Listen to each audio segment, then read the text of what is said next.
Hello everyone, कैसे हैं आप सब। एक बार पुनः शिव कोचिंग क्लासेस पर स्वागत है। उम्मीद करता हूं आप सब अच्छे होंगे, मस्त होंगे, बेहतर होंगे और आप सभी की पढ़ाई बेहतर चल रही होगी। प्यारे बच्चों, क्लास 12 फिजिक्स की बात करें तो चैप्टर नंबर 12 चल रहा है, जिसमें आज हम बात करने वाले हैं हाइड्रोजन परमाणु का बोर का सिद्धांत। थोड़ा सा क्लास लंबा रहेगा क्योंकि बहुत सारी चीजों को एक साथ क्लियर करने वाले हैं। इसके पहले हमने जो भी लेक्चर प्रोवाइड किया है, आप लोग चैनल में जाइए, प्लेलिस्ट विजिट करिए और बढ़िया क्रम से देखिए। चलिए शुरू करते हैं। और जिन बच्चों ने अभी तक नोट्स नहीं लिया है तो नोट्स लेने के लिए मात्र 100 रुपए चार्ज लगता है। यदि कोई बच्चा चाहता है तो कॉन्टैक्ट नंबर मैं यहाँ पे दे देता हूँ 9685299149। ओके, ये मेरा पर्सनल नंबर है। यदि कोई बच्चा चाहता है कि नोट्स लेना है तो नोट्स ले सकता है। चलिए शुरू करते हैं बच्चों, बढ़िया बारीकी से समझेंगे। बोर का परमाणु मॉडल तो आप सबको पता है। बोर साहब ने क्या बताया था कि जो इलेक्ट्रॉन है, थोड़ा सा 1 मिनट का समय लेंगे क्योंकि इसके आधार पर ही हम बात करेंगे। बोर ने बताया कि जो आपका नाभिक है बच्चों, उसमें धनावेश और द्रव्यमान केंद्रित रहता है, लेकिन जो चारों ओर इलेक्ट्रॉन एक निश्चित ऊर्जा कोश में चक्कर लगाते हैं, है ना। मतलब एक फिक्स ऊर्जा रहता है उनका ऊर्जा स्तर, ये उन्होंने बता दिया। ठीक है, जहां पे इलेक्ट्रॉन का जो द्रव्यमान और आपका धनावेश है वो नाभिक है, और नाभिक के चारों वृत्ताकार पथ पाया जाता है। एक निश्चित कोष पाई जाती है, एक निश्चित ऊर्जा वाले कोष होते हैं जहां इलेक्ट्रॉन चक्कर लगाते हैं। मतलब कोई भी इलेक्ट्रॉन एक फिक्स ऊर्जा स्तर पे ही चक्कर लगाता है, ऐसा नहीं कि कहीं भी अनियमित घूमता रहता है। रदरफोर्ड ने बताया था कि खोखला गोला है, द्रव्यमान है बीच में, प्रोटॉन है, यानी मतलब धनावेश और द्रव्यमान सेंटर में है, और जितनी संभव कक्षाएं सभी में इलेक्ट्रॉन घूमते रहते हैं।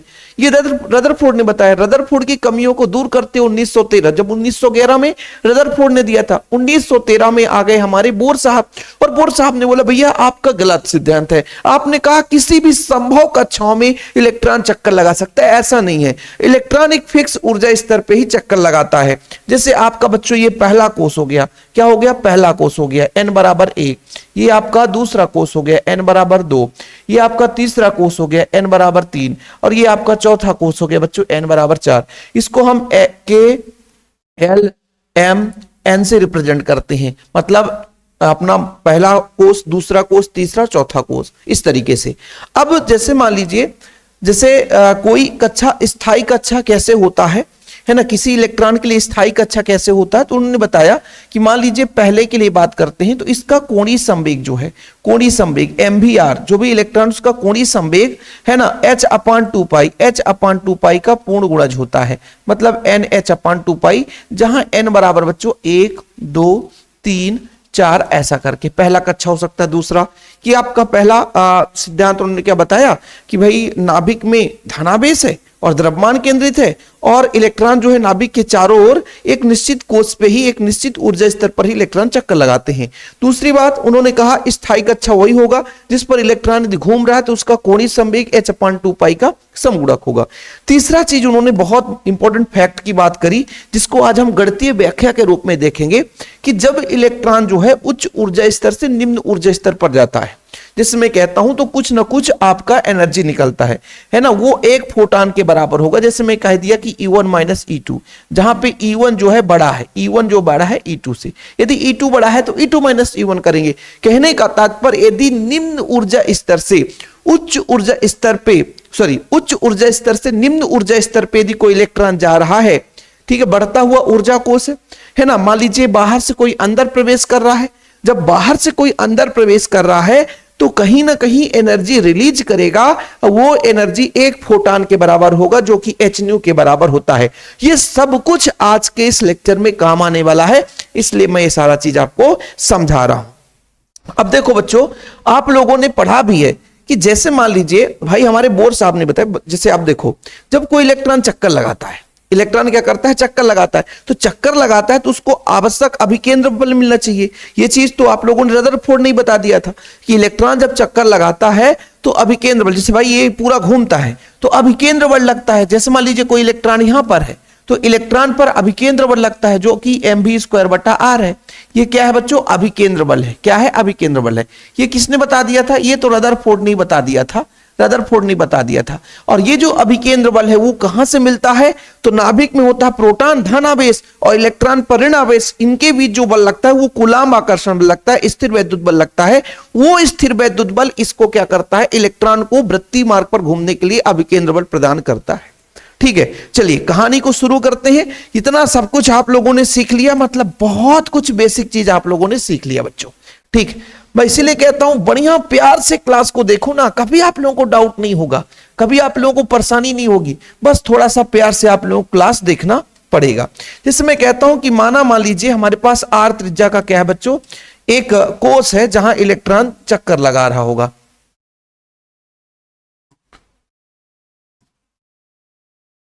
ठीक, ऐसा मान लेते हैं बच्चों। ठीक है, अब यहां पर सेंटर है, सेंटर मान लीजिए यहां पे आपका धनावेश होगा। इसकी जो त्रिज्या है बच्चों स्मॉल आर है।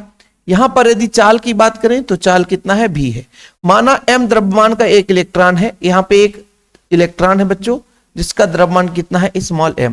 तो यहां पर लिखेंगे कि माना इलेक्ट्रॉन का द्रव्यमान m है, त्रिज्या r है ना, वह r त्रिज्या की, यहां पर लिख लीजिएगा वह r त्रिज्या की nवी कक्षा में भी चाल से घूम रहा है। आपने nवी कक्षा आपने बड़ी अच्छे तरीके से, पहला कक्षा, दूसरा कक्षा, तीसरा कक्षा, तब उसका बच्चों अभिकेंद्र बल कितना होता है, तो ये रदरफोर्ड ने बता दिया था भैया। अभिकेंद्र बल कैसे, जब कोई वस्तु वृत्तीय मार्ग पर गति करता है जिसकी त्रिज्या r है, वेग भी है, भी वेग से वृत्तीय मार्ग पर द्रव्यमान m है, तो उसका जो फार्मूला होता है mv² बटा r। कितना होता है फिर बच्चों, mv² r, mv² बटा r। ये आप कहां से पढ़ लिए सर, 11th क्लास के फिजिक्स से पढ़ के आए हो आप लोग। ठीक है, 11th क्लास के फिजिक्स से पढ़ के आए हो कि जब कोई वस्तु है, कोई वाहन है, कोई गाड़ी है, आर त्रिज्या के वृत्तीय मार्ग पर ही वेग से वृत्तीय गति करता है, तो उस पर एक अभिकेंद्र बल लगता है। ठीक है, जो कि अंदर की ओर अभिकेंद्र यानी केंद्र की ओर बल लगता है, वो अभिकेंद्र बल है mv² बटा r। ठीक है, अब जैसे ही बात करते हैं बच्चों कि यदि जब ये वृत्तीय मार्ग पर गति करता है, अभिकेंद्र बल लगता है, तो इसको अभिकेंद्र बल मिलता कहां से है, तो दो आवेशों के बीच जो बल लगता है उसे बोलते हैं कूलाम्ब आकर्षण बल। तो यदि किंतु कूलाम्ब के नियम से नाभिक के धनावेश और इलेक्ट्रॉनों के बीच जो आकर्षण बल है वो कितना होगा बच्चों, वो बल है आपका 1/4πε0। ठीक है, दोनों आवेश E होगा, दूसरा भी E होगा, और दोनों के बीच की दूरी कितनी है, त्रिज्या r त्रिज्या के वृत्तीय मार्ग पर, तो दोनों के बीच की दूरी त्रिज्या बच्चों r त्रिज्या। तो यहां पर यदि वैल्यू बात कर लो तो 1/4πε0 E²/r आ गया। ठीक है बच्चों, तो ये आपका क्या आ गया, ये अभिकेंद्र बल है, और ये आपका बच्चों क्या है, ये दोनों के बीच लगने वाला बल। जहां 1/4πε0 का मान होता है 9 × 10⁹। ठीक है बच्चों, और इसका मान निकालेंगे तो यदि इसका मात्रक निकालेंगे बच्चों ε0 का, तो ये उल्टा है, इसको इधर ले जाएंगे तो ये नीचे आ जाएगा, तो कूलाम्ब स्क्वायर प्रति न्यूटन मीटर स्क्वायर। ठीक है, कूलाम्ब स्क्वायर प्रति न्यूटन मीटर स्क्वायर, हालांकि विपरीत है, इतना मान आप लोगों को याद रखना है, ये आगे चलकर काम भी आएगा। ठीक है, ध्यान रखिएगा बच्चों, इसका मान आगे चलकर हमें मिलेगा भी, इसलिए तो इसका न्यूटन मीटर, देखो भाई न्यूटन मीटर प्रति कूलाम्ब स्क्वायर। ठीक है, न्यूटन मीटर प्रति कूलाम्ब स्क्वायर, इसको इधर कर देंगे ना तो इधर बल है, बल का न्यूटन हो जाएगा। देखो इसका मात्रा कैसे निकालोगे, आप लोगों को लगेगा थोड़ा सा कठिन, जैसे ये बल है बच्चों, एक प्रकार से क्या है, बल है। ठीक है, बल का होता है न्यूटन, आर इधर जाएगा मीटर, और ये आवेश है, आवेश का कूलाम्ब स्क्वायर, तो न्यूटन मीटर प्रति कूलाम्ब स्क्वायर, उल्टा हो जाएगा ना क्योंकि इसका मात्रक निकालना है, तो ये मान निकल कर आता है। अच्छा, हम जानते हैं कि जो नाभिक के धनावेश और इलेक्ट्रॉनों के बीच जो लगने वाला आकर्षण बल है ना, ये इलेक्ट्रॉनों को वृत्तीय मार्ग गति करने के लिए आवश्यक अभिकेंद्र बल प्रदान करता है। यानी कहीं ना कहीं हमने कहा कि mv² बटा r जो है बच्चों, क्या बोला हमने, mv², क्या mv² बटा जो r है ये अभिकेंद्र बल प्रदान करता है। अभिकेंद्र बल प्रदान सॉरी ये अभिकेंद्र बल है, ये कहां से प्राप्त होता है, विद्युत आकर्षण बल से। यानी कहने का मतलब जो आवेशों के बीच लगने वाला आकर्षण बल है वो अभिकेंद्र बल प्रदान करता है, यानी अभिकेंद्र बल वैद्युत आकर्षण बल के बराबर होगा। तो जो कि बच्चों किसके बराबर, 1/4πε0 है ना, E²/r। अच्छा, एक चीज यहां पे बच्चों r² है, यहां भी r² किया है अपन ने, नहीं किया है, क्योंकि r² तो होता है सर दो आवेशों के परिमाण के गुणनफल के अनुक्रमानुपाती और बीच की दूरी के वर्ग के व्युत्क्रमानुपाती होता है। कूलाम का नियम आप लोगों ने पढ़ी है, तो कूलाम के नियम से तो चल रहा है सर। चलो यहां तक किसी को प्रॉब्लम नहीं होना चाहिए। अब यहां से बच्चों थोड़ा बहुत कुछ वैल्यू हम निकालना चाहते हैं, तो एक तो अपना वैल्यू आ जाएगा आर का मान। आर का मान कैसे देखना, आर का मान कैसे आ जाएगा, एक आर से आर कट जाएगा, तो आर को इधर ले आएंगे बच्चों तो रेडियस निकल कर आ जाएगा आर बराबर 1/4 पाई एप्सिलॉन नॉट, ठीक है, E square upon M B square. इसको आप लोग एक समीकरण देते चलो, एक समीकरण देते चलो ताकि आप लोगों को दिक्कत ना हो, ठीक है। तो यहां से बच्चों आपका एक समीकरण भी निकल कर आ गया। जरूरत पड़ सकता है आर का मान रखेंगे तो जरूरत पड़ सकता है। यहां से बच्चों हम भी का मान भी निकाल सकते हैं, जैसे भी स्क्वायर का मान निकालना चाहें तो भी स्क्वायर का मान भी हम निकाल सकते हैं। फिलहाल यहां तक आर तक यदि किसी को प्रॉब्लम ना हो तो आप लोग भाई दोनों चीजों को देख लीजिए और स्क्रीनशॉट ले लीजिए, बाद में आर का मान जरूरत पड़ेगा तो अपन देख लेंगे।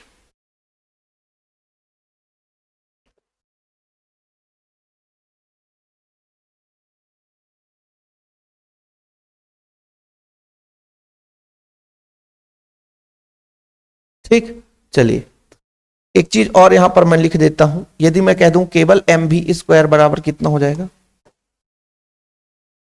एम बी स्क्वायर बराबर कितना बचा आपका 1/4 pi epsilon naught E square upon are.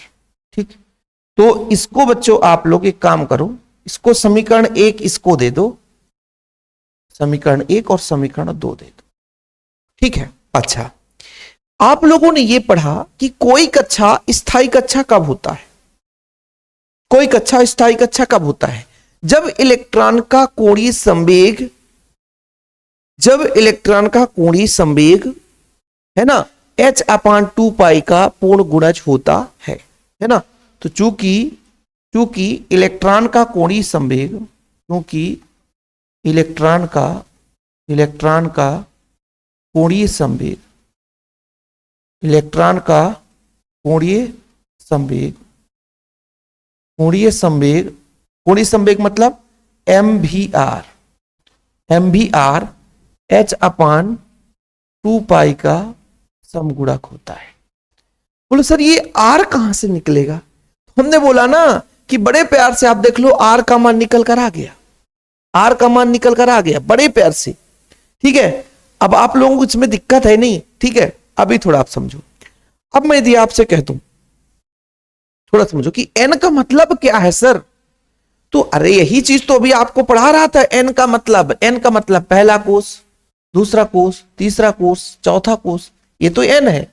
जहां एन बराबर कितना होगा बच्चों, जहां एन बराबर पहला हो सकता है, दूसरा हो सकता है, तीसरा हो सकता है, चौथा हो सकता है, ठीक है। यानी किसी इलेक्ट्रॉन का जो कोणीय संवेग है, ये बहुत बड़ा फैक्ट की बात है। मैं आपको इसीलिए बोर के जो सिद्धांत को पहले समझा दिया कि कोई कक्षा स्थायी कब होता है, बच्चों, कोई कक्षा स्थायी कब होता है, जब इलेक्ट्रॉन का जो घूम रहा इलेक्ट्रॉन उसका कोणीय संवेग h/2 पाई का समगुणक होता है, इसका h/2 पाई का समगुणक होता है।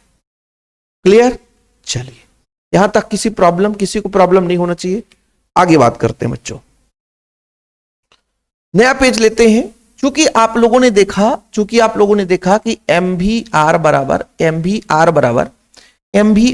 बच्चों NH/2 पाई हो गया, यही तो हो गया समीकरण। यदि भी बराबर यहां से निकालें, भी बराबर कितना हो जाएगा NH/2 pi into MR। Sir भी बराबर हो गया तो समीकरण 1 में मान रखने पर, कहां, इसको आप समीकरण 3 दे दो, जरूरत पड़ सकता है ना, आगे भी का मान निकालना हो समीकरण दे सकते। समीकरण 1 में भी का मान रखने पर,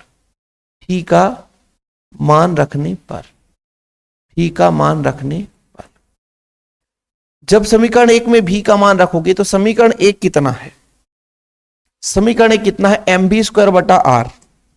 तो अपना है इतना है फिर बच्चों एम बी स्क्वायर बटा आर, तो भी स्क्वायर का मान ही रखेंगे N H upon 2 pi M R का स्क्वायर। इधर कितना है सर, इधर है 1 upon 4 pi epsilon naught E square upon R square. ये समीकरण 1 से, इसको वर्ग कर दो, तोड़ दो भाई, तो ये आपका m बटा आर रहेगा। ठीक है सर, इंटू में इंटू कर दो, इंटू में एन स्क्वायर एच स्क्वायर 2 दूनी 4 pi square M square R square बराबर 1 अपान 4 पाई एप्सिलॉन नॉट, ठीक है, into E square upon R square. जो जो कट पिट रहा है उसे काट पिट दो, जो जो नहीं कट पिट रहा है तो कोई दिक्कत ही नहीं है, कोई उसमें छेड़खानी आप कर ही नहीं सकते हो। जो कट पिट रहा है उसको काट दो भाई, जो कट पिट रहा है उसे बड़े प्यार से काटो। चलो सर देखना, सर देखना, कुछ यहां से हम खात्मा करेंगे। एक एम से एक एम कट गया, ठीक है सर। आर स्क्वायर से आर स्क्वायर कट गया, ठीक है सर।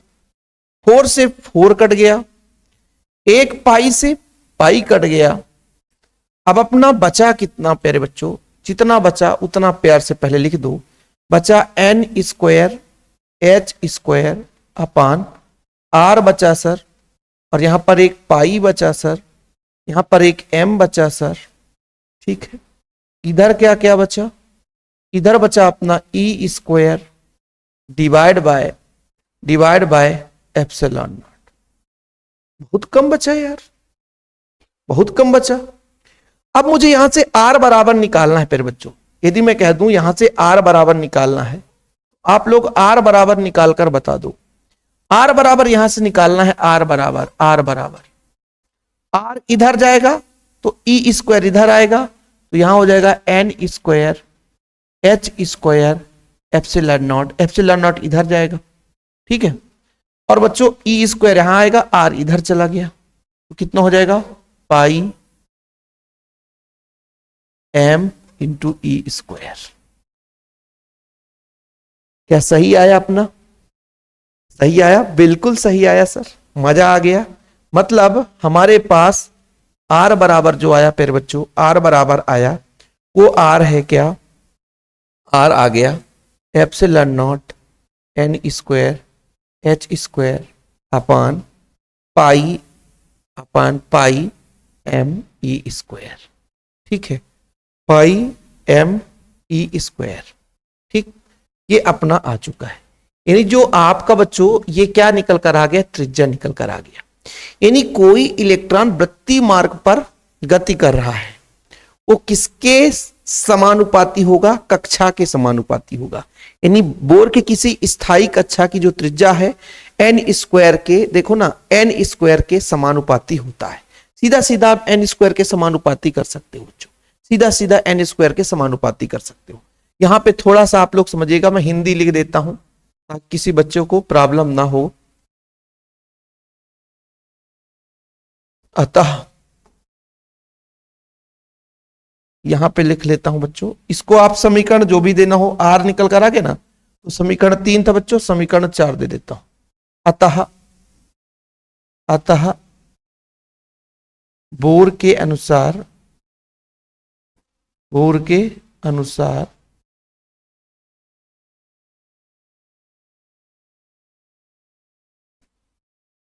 इलेक्ट्रॉन की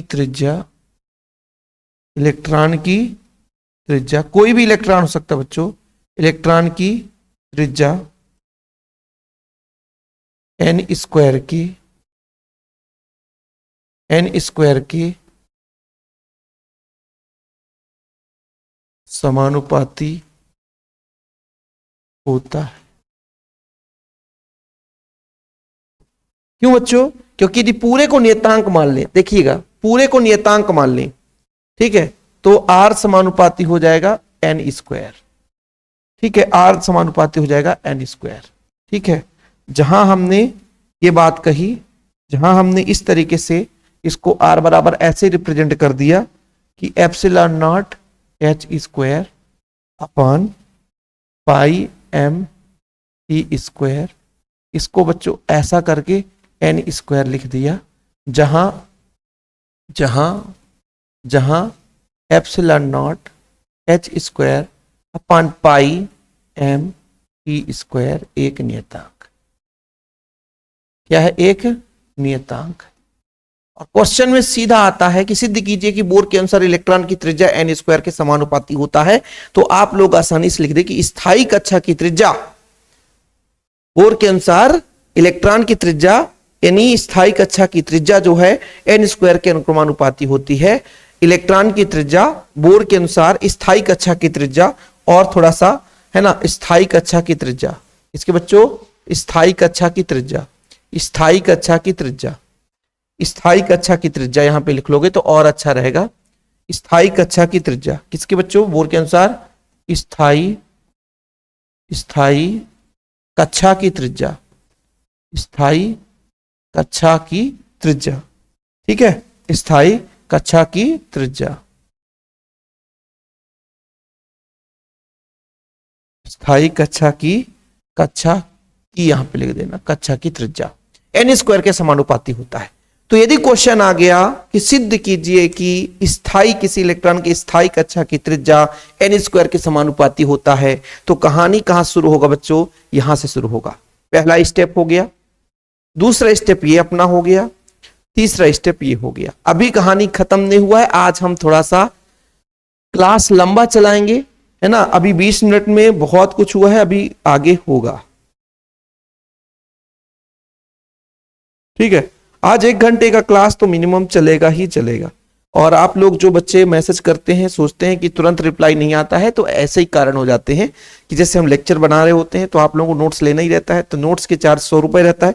मैं आपको कॉल रिसीव मतलब बाद में भी कर लेता हूं बच्चों, है ना, तो आप लोग परेशान ना हो, है ना। कुछ बच्चे कहते हैं कि सर आप नंबर दे देते हो, कमेंट्स देखो कि नंबर दे देते हो सर, बात नहीं करते हो, है ना। तो भाई थोड़ा सा समय लगता है यार, ऑल टाइम अपन नहीं ऑनलाइन रहते हैं। अब जैसे 1 घंटे का क्लास रहेगा तो बीच में 1 आध मिनट मोबाइल देख लिए, बाकी तो अपना काम चलता ही रहता है, जारी रहता है बच्चों, ठीक। चलिए आगे बात करते हैं स्थायी कक्षा में इलेक्ट्रॉन की चाल, ठीक है बच्चों, आगे चले।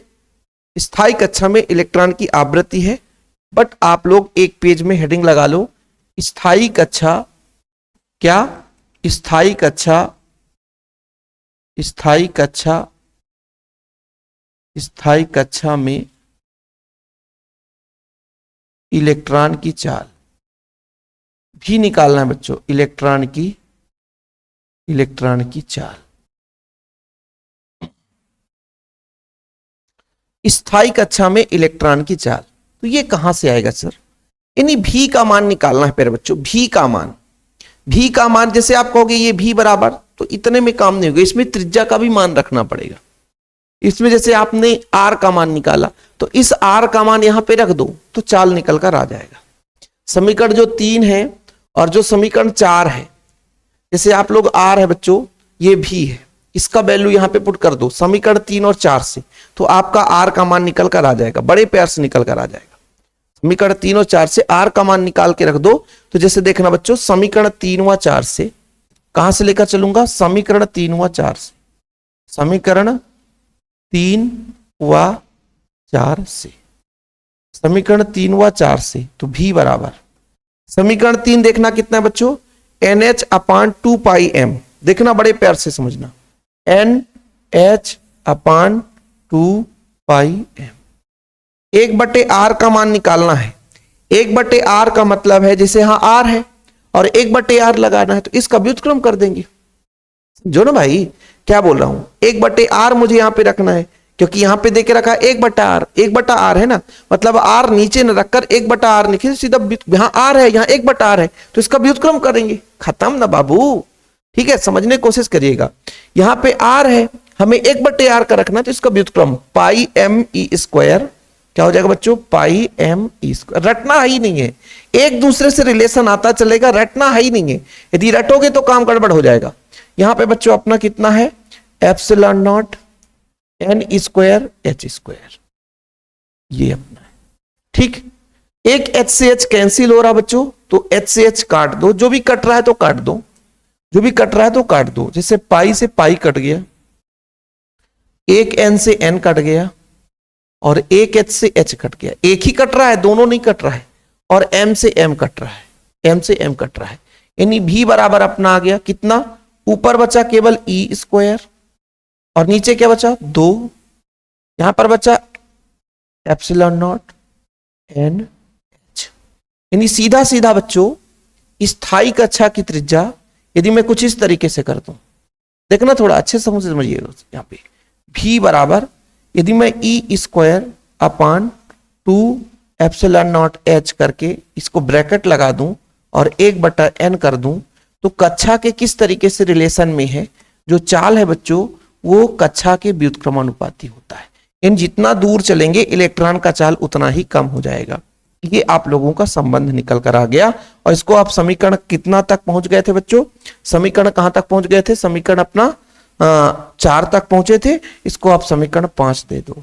समीकरण 5 से क्या निष्कर्ष निकला कि भाई जो स्थायी कक्षा की जो चाल है वो n के व्युत्क्रमानुपाती होता है। ठीक है बच्चों, क्या निष्कर्ष निकला कि स्थायी कक्षा की जो चाल है, क्या निकल कर आया बच्चों, स्थायी कक्षा की जो चाल है ना, स्थायी कक्षा की जो चाल है या इलेक्ट्रॉन की स्थायी कक्षा की जो चाल है, क्या बच्चों,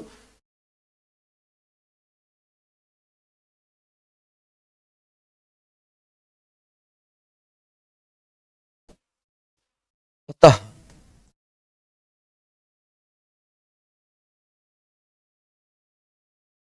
अतः स्थायी कक्षा में इलेक्ट्रॉन की जो चाल है वो n के व्युत्क्रमानुपाती होता है, व्युत्क्रमानुपाती होता है। आपसे मैं कह दूं कि कौन से कक्षा की चाल सबसे ज्यादा होगी, n का मान अधिक है, यानी दूर यदि जाते चाहोगे तो इलेक्ट्रॉन की चाल कम होती जाएगी। जैसे मैंने बात करी कि ये आपका नाभिक है बच्चों, क्या है, नाभिक है। इसके चारों वृत्ताकार पथ इलेक्ट्रॉन की चक्कर लगाता है जिसकी फिक्स ऊर्जा होती है। तो ज्यादा चाल किसकी होगी बताओ, चाल सबसे ज्यादा किसकी होगी, एन के व्युत्क्रमानुपाती। एन का मान बढ़ते जाएगा, चाल का मान कम होते जाएगा। यानी नाभिक के पास स्थित कोई भी कक्षा है उसकी चाल अधिकतम होगी, और जैसे से कक्षा दूर होता जाएगा उसकी चाल कम होती जाएगी। देखो ना, इतना बढ़िया इत्मीनान से फैक्ट के साथ तैयार कर रहे हैं, रटना पड़ ही नहीं सकता है। ये कहां से आ गया चाल सर, हमने कहा यदि आप लोगों ने ये समीकरण देखा, 3 कैसे आया, भी का मान mv/nh/2 ये बोर के सिद्धांत से हमने भी निकाला। इस भी में 1/r का मान रख दिया, तो अपना स्थायी कक्षा का जो चाल है निकल कर आ गया बच्चों। स्थायी कक्षा का चाल हम वैल्यू पुट करेंगे तो इसका भी मान निकल कर आएगा। थोड़ा समझने की कोशिश करिएगा, मजा आ जाएगा। एक एक पॉइंट आप लोगों को समझा रहा हूं, ठीक है। अभी फिलहाल इतना आप लोगों को क्लियर हो गया होगा कि यदि स्थायी कक्षा में इलेक्ट्रॉन की जो चाल है n के व्युत्क्रमानुपाती होता है, यानी नाभिक से जितना दूर इलेक्ट्रॉन होगा उसका चाल उतना ही कम होगा, नाभिक के पास में जो इलेक्ट्रॉन होगा उसका चाल अधिकतम होगा। ऑब्जेक्टिव क्वेश्चन कैसे घुमा सकता है कि नाभिक के पास स्थित इलेक्ट्रॉन का जो चाल होता है वो अधिक होता है, बिल्कुल सत्य है। यदि आपसे कहो कि नाभिक से दूर जितना दूर जाता जाएगा उसका चाल बढ़ता जाएगा, ये सही है, ये गलत है भाई, है ना। जितना दूर जाता जाएगा इलेक्ट्रॉन उसकी चाल उतनी ही कम होती जाएगी। ठीक है, ध्यान रखिएगा बच्चों, यहां पर निष्कर्ष निकल गया है। अतः यदि पहली कक्षा यानी पहली कक्षा की बात करें तो चाल सबसे अधिकतम होगी, दूसरी की और कम बच्चों, तीसरी की और कम होती जाएगी।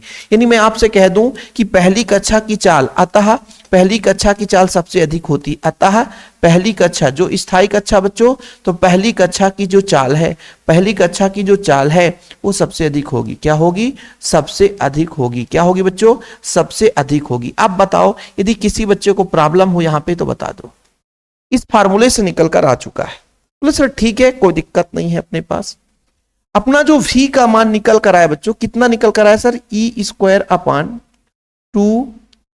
2 epsilon naught 2 epsilon naught 2 epsilon not h 2 epsilon not h 2 epsilon not h और 1/n। ठीक है, यदि मैं पहली कक्षा के लिए इसकी टोटल वैल्यू यदि पूछूं तो क्या आप बता सकते हो m का मान एप्सिलॉन नॉट का मान कितना होता है ना भाई। इसमें सब में आपको वैल्यू पुट करना पड़ेगा।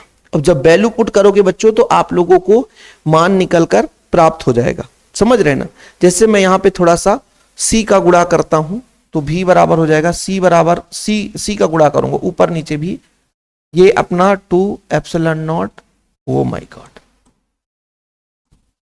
2 एप्सिलॉन नॉट c का गुणा कर रहा हूं बच्चों, और c का ऊपर भी गुणा करूंगा c अपान n हो जाएगा।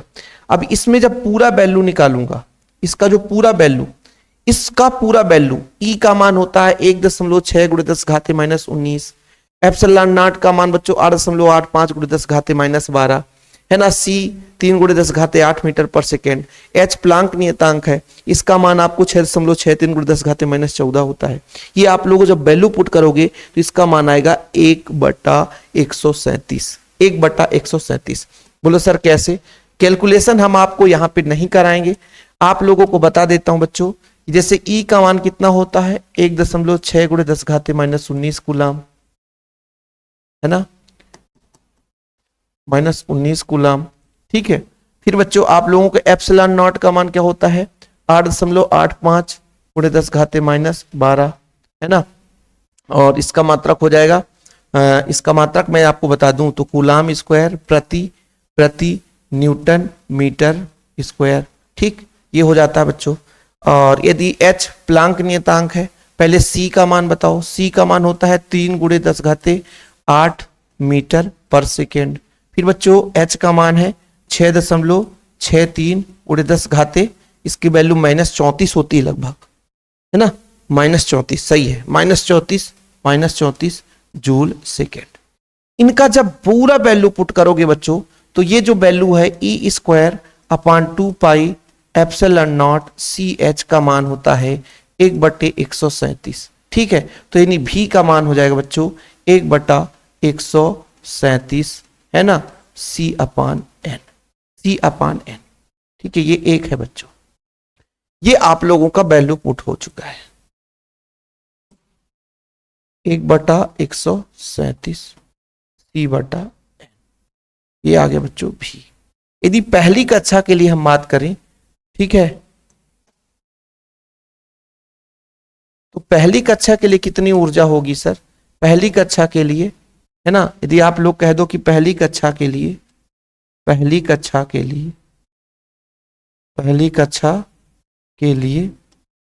n बराबर कितना रखोगे 1, तो v बराबर हो जाएगा c/137। ठीक है, c/137, ये c एक कम c n का मान 1 हो जाएगा। ये आप लोगों को चीजें क्लियर हो गई होगी। यानी पहली कक्षा के लिए, प्रथम कक्षा के लिए, यानी सबसे पहली कक्षा का बच्चों है ना, जो कक्षा में इलेक्ट्रॉन की जो चाल है प्रकाश के चाल के 1/137 गुना होता है, प्रकाश के चाल के 1/137 गुना होता है। अतः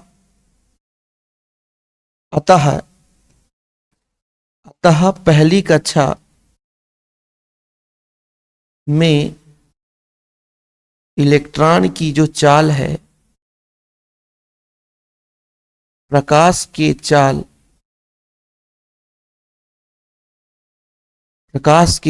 के 1/137 गुना होता है। ये लो भैया स्क्रीनशॉट ले लो। यदि चाल की बात करें तो ये अपना 2 पेज है, ये तो चित्र आप लोगों को ऐसे ही बना दिया हूं ताकि आप लोगों को प्रॉब्लम ना हो, है ना। क्लास अभी चलेगा बाबू, क्लास अभी चलेगा।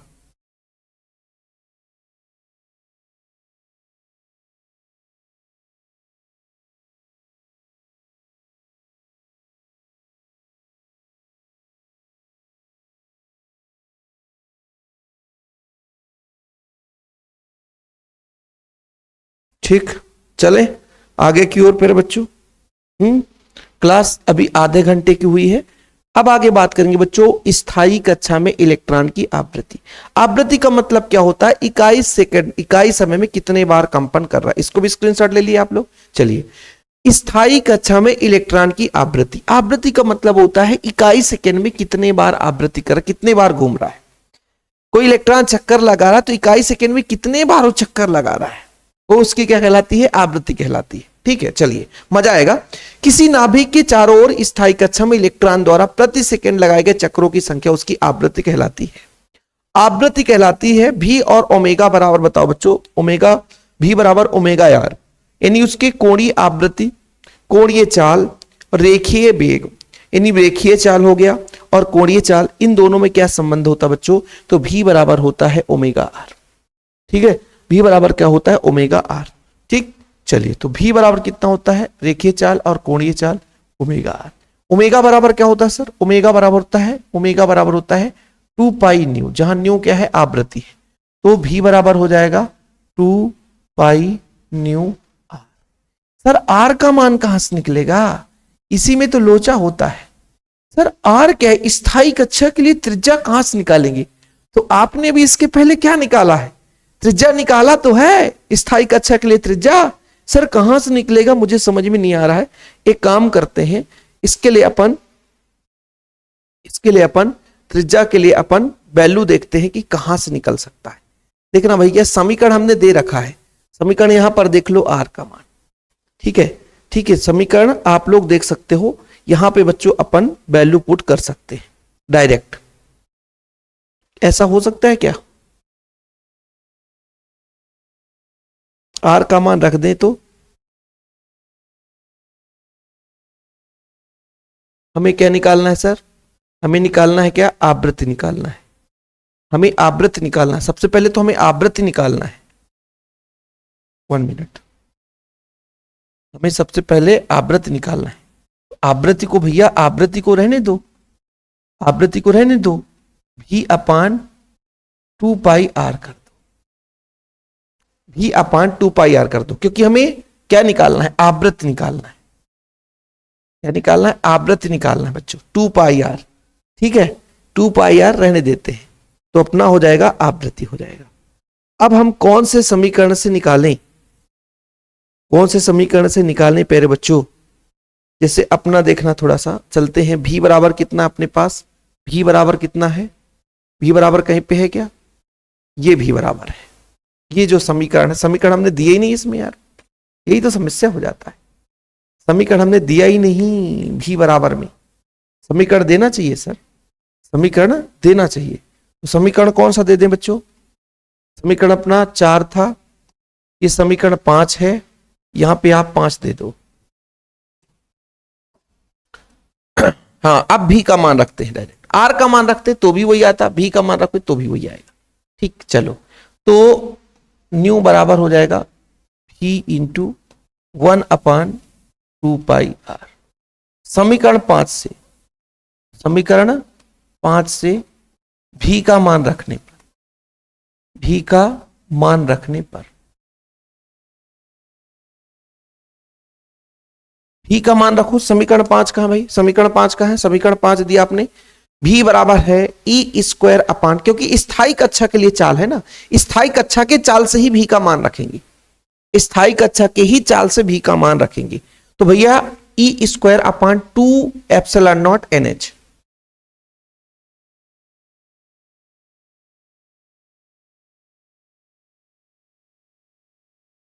देखना पर बच्चों, ये अपना न्यू है, भी का मान कितना है? E square upon 2 pi epsilon not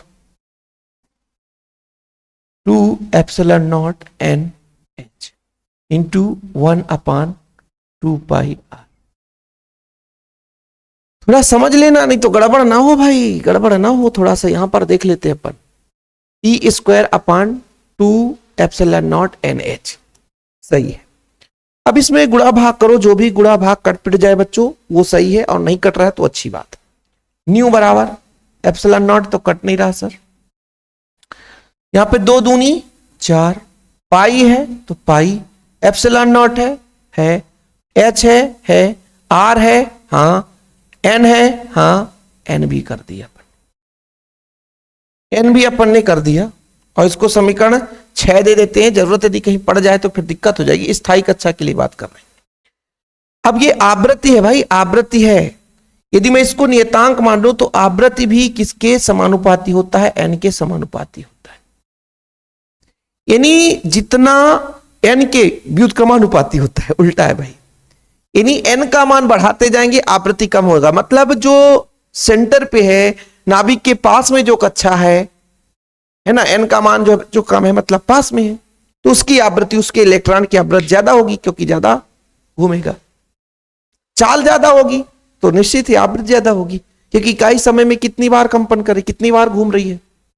तो एक चीज निष्कर्ष निकला इन दोनों से, जैसे आप लोगों ने यहां पे एक समीकरण देखा, यहां पे बच्चों आप लोगों ने सीधा सीधा समानुपाती निकाला कि भाई जो स्थायी कक्षा की जो चाल है वो n के व्युत्क्रमानुपाती है, यानी जो नाभिक के पास में इलेक्ट्रॉन होगा उसका चाल अधिक होगा।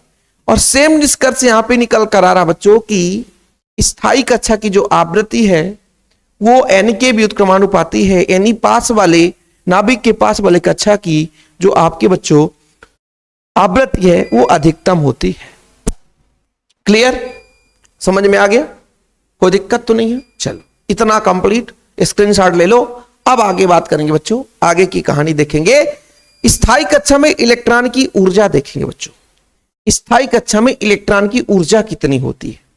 तो स्थायी कक्षा में इलेक्ट्रॉन की ऊर्जा तो सर हमने पढ़ा था कि सर स्थायी कक्षा की जो ऊर्जा होती है वो स्थितिज ऊर्जा और गतिज ऊर्जा के योग के बराबर होता है। स्थितिज ऊर्जा और गतिज ऊर्जा के योग के बराबर होता है। तो सबसे पहले मैं स्थितिज ऊर्जा की बात करूं, स्थितिज ऊर्जा, स्थितिज ऊर्जा, अरे भाई पहले गतिज ऊर्जा आप निकालो सर, गतिज ऊर्जा, गतिज ऊर्जा, गतिज ऊर्जा, गतिज ऊर्जा कैसे निकालेंगे सर, 1/2 mv², 1/2 mv²। अब देखो बच्चों, किसी स्थायी कक्षा में घूमते हुए इलेक्ट्रॉन की ऊर्जा उसके गतिज ऊर्जा और आंशिक ऊर्जा के रूप मतलब आंशिक स्थितिज ऊर्जा के रूप में स्थित होगा। तो कैनेटिक एनर्जी 1/2 mv² का मान कहां से आएगा, समीकरण 1 से आएगा। समीकरण 1 इसीलिए मैंने बता दिया था, mv², यहां पे आप लोग देख लो समीकरण 1 देखो बच्चों, mv² बराबर 1/4πε0 e²/r। समीकरण 1 आप लोगों ने देखा और उसी समीकरण से अपन करेंगे क्या निकाले बच्चों, e² 1/4πε0 e²/r। ये कहां से आ गया, समीकरण 1 से, समीकरण 1 से mv² का मान रखा। mv² का मान कहां से रखा बच्चों, समीकरण 1 से। ठीक, तो कितना आ जाएगा बच्चों, k बराबर आपका आ गया 4 दूना 8, यानी e²/4 दूना 8 πε0 r। ठीक है, किसी कोई प्रॉब्लम, तो ये अपना गतिज ऊर्जा आ गया बच्चों। अब निकालेंगे स्थितिज ऊर्जा। स्थितिज ऊर्जा कैसे निकाली जाती है, स्थितिज ऊर्जा, स्थितिज ऊर्जा कैसे निकाली जाती है, देखो बच्चों, स्थितिज ऊर्जा का सूत्र होता है U बराबर 1/4πε0, Q1 कितना है, Q2 कितना, दोनों के बीच की दूरी R कितनी है। तो ये एक बात बताओ, स्टार्टिंग में ही मैंने बता दिया, स्टार्टिंग में ही बता दिया कि स्थितिज ऊर्जा के लिए 1/4πε0 रखेंगे। पहला आवेश E, दूसरा माइनस E, एक इलेक्ट्रॉन और एक प्रोटॉन है, दोनों के बीच की दूरी R हो जाएगी बच्चों, दोनों के बीच की दूरी R हो जाएगी। तो U बराबर कितना निकल कर आएगा, 1/4πε0, ऊपर हो जाएगा -e²/r, यानी U बराबर अपना आ गया माइनस का e²/4πε0 हो गया। ठीक है बच्चों, U बराबर हो गया। तो इलेक्ट्रॉन की कुल ऊर्जा कितनी हो जाएगी, तो यहां पर लिखोगे, यहां पर लिखोगे बच्चों, क्या लिखोगे, इलेक्ट्रॉन की कुल ऊर्जा, इलेक्ट्रॉन की कुल ऊर्जा, इलेक्ट्रॉन की कुल ऊर्जा कैसे निकलेगा सर, कुल ऊर्जा जो E का मान है उसके कैनेटिक और स्टैटिक दोनों की योग के बराबर होगा। कैनेटिक कितना अपना E square upon 8 pi epsilon naught R है। ठीक है भैया, बैटरी का चोंची कर रहा है, प्लस है बच्चों, लेकिन माइनस का यहां माइनस हो जाएगा। E square upon 4 pi epsilon naught R. इसको जब कैलकुलेट करोगे ना बच्चों, कैलकुलेट करोगे, देखो कैलकुलेशन भी आप लोगों को ई स्क्वायर दोनों में है सर, ठीक है sir, pi epsilon naught R दोनों में है सर, 1/r में 1/4 घटा दो, 1/8 में 1/4 घटा दो।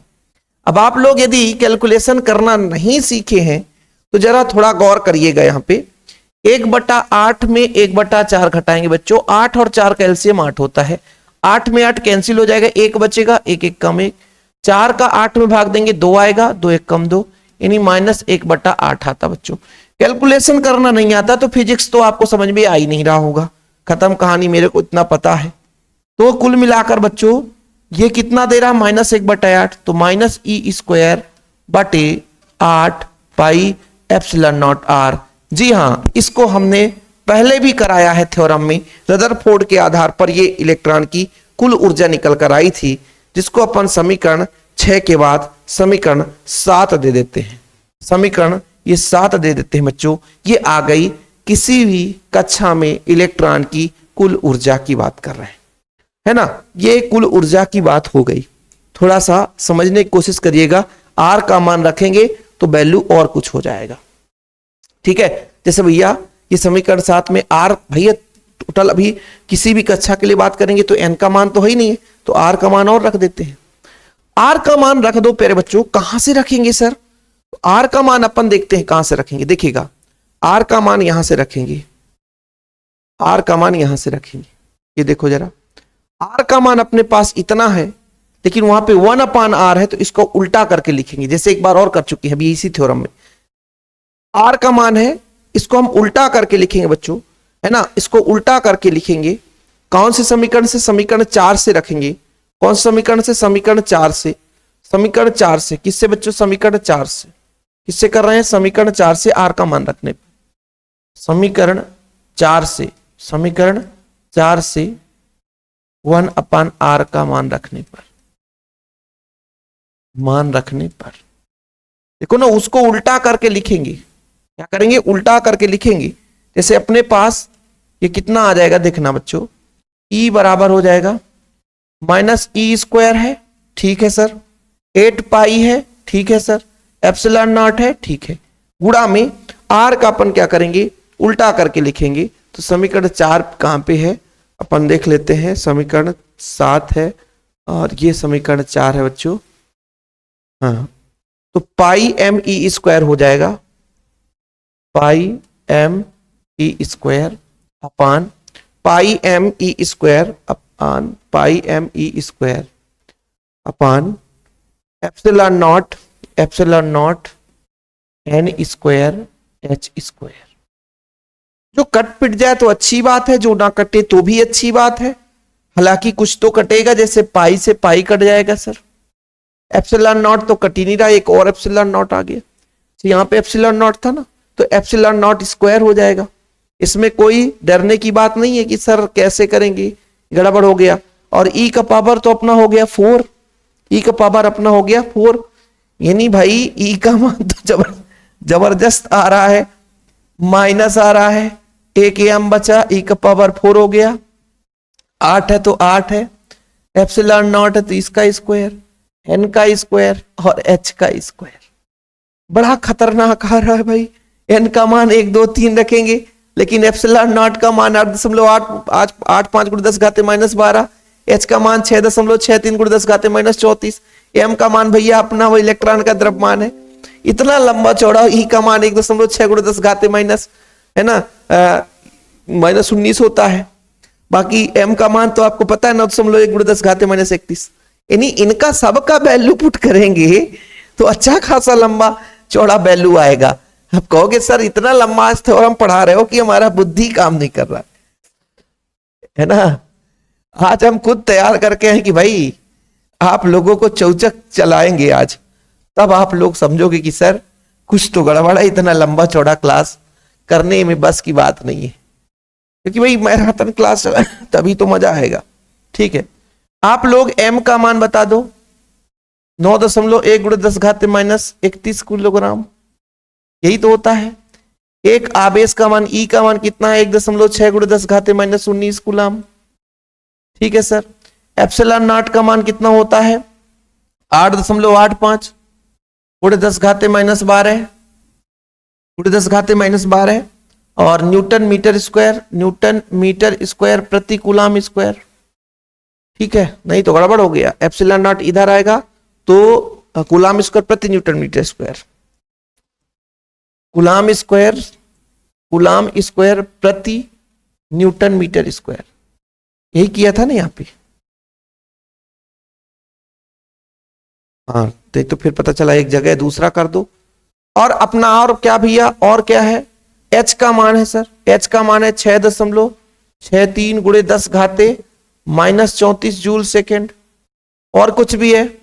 m का मान कर दिए 1 2 3 4, n का मान 1 2 3 4 हो जाएगा। इन सब का वैल्यू पुट करेंगे और इसको कैलकुलेशन करेंगे तो 13.6 के लगभग आसपास आएगा। अब हम कुछ नहीं करेंगे, ये आप लोगों को करना ही पड़ेगा। ठीक है, जब m e एप्सिलॉन नॉट और h का मान रखोगे बच्चों तो e का मान आएगा -2.18 × 10⁻18। याद रखिएगा 18। ठीक है, और ये जूल में आ गया बच्चों, किस में आ गया? जूल में आ गया। और नीचे अपना n स्क्वायर रहेगा ही रहेगा, n स्क्वायर अपना रहेगा ही रहेगा। n स्क्वायर क्या करेगा? n स्क्वायर रहेगा। अब एक चीज और आप लोगों को पता है कि अपने पास E का मान कितना आ गया सर? E का मान आ गया -2.18 × 10⁻18 बटा n स्क्वायर। और इलेक्ट्रॉन है, इसकी ऊर्जा है, ऊर्जा को तो अपन जूल से रिप्रेजेंट करते हैं। अच्छा, 1 जूल बराबर कितना होता है? 1.6 × 10⁻19 इलेक्ट्रॉन वोल्ट। तो इतने जूल बराबर कितना हो जाएगा बच्चों? इतने जूल बराबर कितना हो जाएगा? तो 13.6 आ जाएगा। कितना आ जाएगा? 13.6 -13.6 n square electron volt.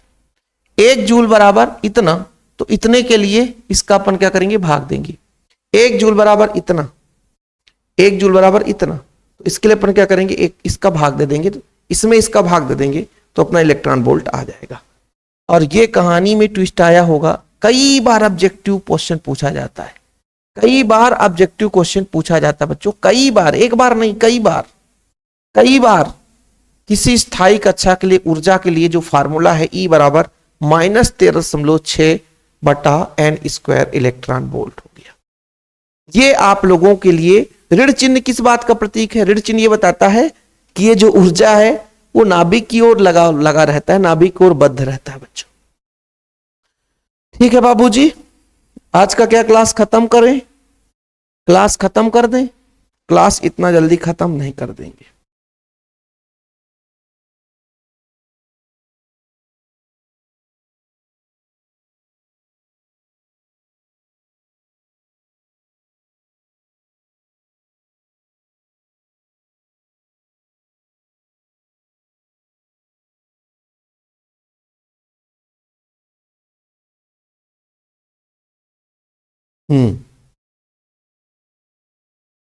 Class अभी खत्म नहीं करेंगे, अभी और हो सकता है का टॉपिक ऐड हो। है भैया, विकिरण की आवृत्ति तथा तरंग संख्या निकालनी।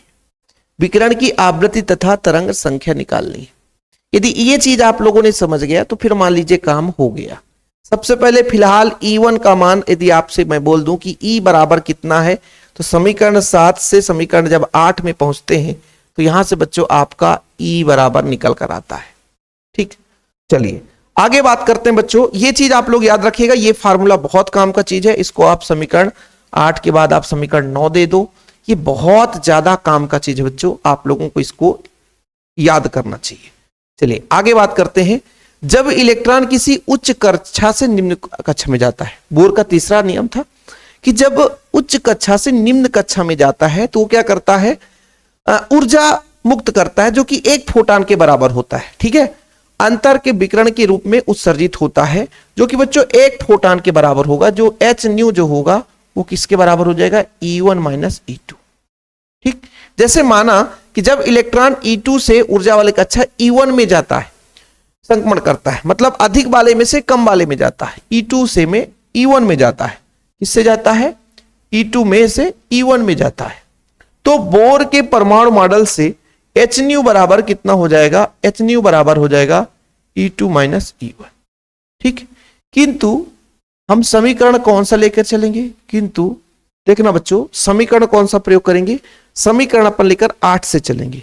किंतु समीकरण 8 से क्या करेंगे, समीकरण 8 से, समीकरण 8 से क्या, समीकरण 8 से यदि बात करें बच्चों E2 बराबर, यानी दूसरे कक्षा की बात कर रहे हैं, दूसरे कक्षा की बात कर रहे हैं, तो कितना हो जाएगा, माइनस का हो जाएगा ME का पावर 4, ME का पावर 4, ME का पावर 4, 8 हो जाएगा बच्चों, एप्सिलॉन नॉट स्क्वायर, n का मान कितना हो जाएगा, 2 का स्क्वायर और h का स्क्वायर। ये करना पड़ेगा, ये करना पड़ेगा, इसमें ये छेड़खानी नहीं रहेगा। या कि आप फिर ऐसा कर दो, 2 की जगह N1 N2 कर दो तो सबसे अच्छा रहेगा कि सर इसको कर दो आप N2 स्क्वायर और h का स्क्वायर। ठीक, वाह E1 बराबर आप लोग बता दो कितना हो जाएगा, वह E1 बराबर कितना हो जाएगा, तो सेम यही माइनस M E का पावर 4 माइनस M, ये माइनस है बच्चों, क्या है, माइनस है, माइनस M E का पावर 4, फिर क्या हो जाएगा बच्चों 8 एप्सिलॉन नॉट, ठीक है, E स्क्वायर, फिर बच्चों N2 की जगह N1 स्क्वायर और h का स्क्वायर हो जाएगा। अब इन दोनों की वैल्यू यहां पे पुट कर दो तो h न्यू बराबर कितना हो जाएगा, ये न्यू है भैया, भी नहीं है, नहीं तो आप कह दो सर ये भी है, ये न्यू है, ये न्यू है बच्चों, न्यू है, तो इसमें E2 माइनस E1 करना पड़ेगा बच्चों। तो E2 का मान कितना है अपने पास, E2 का मान है माइनस M E का पावर 4 अपान 8 पाई नहीं है, epsilon naught square N2 square h square minus, फिर माइनस है बच्चों, तो यहां पे माइनस M E का power 4 divide by 8 epsilon naught square N1 square h square. अब यहां माइनस, तो ये माइनस तो रहेगा लेकिन ये माइनस माइनस प्लस हो जाएगा, क्या हो जाएगा, माइनस माइनस प्लस हो जाएगा। तो E बराबर देखना बच्चों माइनस M E का पावर 4 माइनस M E का पावर 4, नीचे 8 epsilon naught square N2 square H2 square, और ये माइनस माइनस प्लस हो जाएगा, माइनस M E का पावर 4, नीचे हो जाएगा 8 epsilon naught square N1 square, ये बच्चों प्लस हो जाएगा, ध्यान रखना, माइनस माइनस प्लस, तो यहाँ पे माइनस हटा दो, और h स्क्वायर। दोनों में से कुछ कॉमन आ रहा है, हाँ सर, दोनों में से कॉमन आ रहा है M E का पावर 4, नीचे आ रहा है 8 पाई नहीं एप्सिलॉन नॉट h स्क्वायर। ध्यान देना बच्चों, जो प्लस में उसको पहले लिखेंगे तो N1 स्क्वायर को पहले लिखेंगे, माइनस में यहाँ N2 बचेगा तो N2 स्क्वायर को बाद में लिखेंगे। और ये भी आपका एक बहुत बड़ा सूत्र निकल कर आ चुका है जो कि आप लोगों को देखने सुनने में कुछ खास नजर आ रहा होगा, जो कि देखने सुनने में खास नजर आ रहा होगा, लेकिन एक गलती आप लोग यहां पर देख रहे होंगे मेरी, वो गलती है बच्चों, वो h न्यू के बराबर, क्या सही है क्या, h न्यू के बराबर, h न्यू के बराबर। अब h न्यू, ये न्यू है बच्चों, ये न्यू है, ठीक है। अब चूंकि न्यू बराबर कितना होता है, चूंकि न्यू बराबर h बराबर c अपान लेमडा होता है, h बराबर न्यू बराबर c अपान लेमडा होता है, क्योंकि न्यू बराबर होता है c अपान लेमडा, कितना होता है बच्चों, c अपान लेमडा। तो यहां पर रख दो न्यू बराबर h तो रहेगा ही, h तो रहेगा ही सी अपॉन लेमडा, सी अपॉन लेमडा, तो हो जाएगा बच्चों ये कितना हो जाएगा अपना,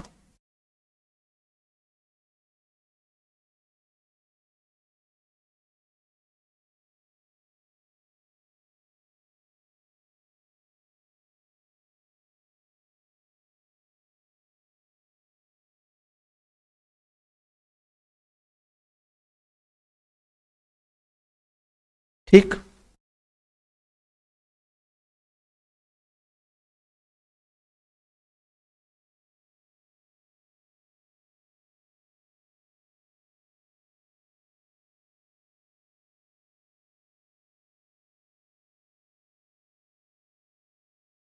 एक एच यहां चला गया तो एच क्यूब हो जाएगा, एच क्यूब हो जाएगा। और सी को भी ले जाएंगे बच्चों तो सी का भी मल्टीप्लाई कर देंगे, सी का भी मल्टीप्लाई कर दो, यदि सी का भी ले जाओगे तो सी बराबर मल्टीप्लाई हो जाएगा। यहां 1 अपॉन लेमडा, सी को भी इधर ले जाओ तो सी भी हो गया यहां पे, ठीक है। अब ये ला भाई, अब ठीक है, अब कुछ ठीक लगा, ये लो ये। अब इसमें वैल्यू पुट करोगे फिर भी एक वैल्यू निकल कर आएगा।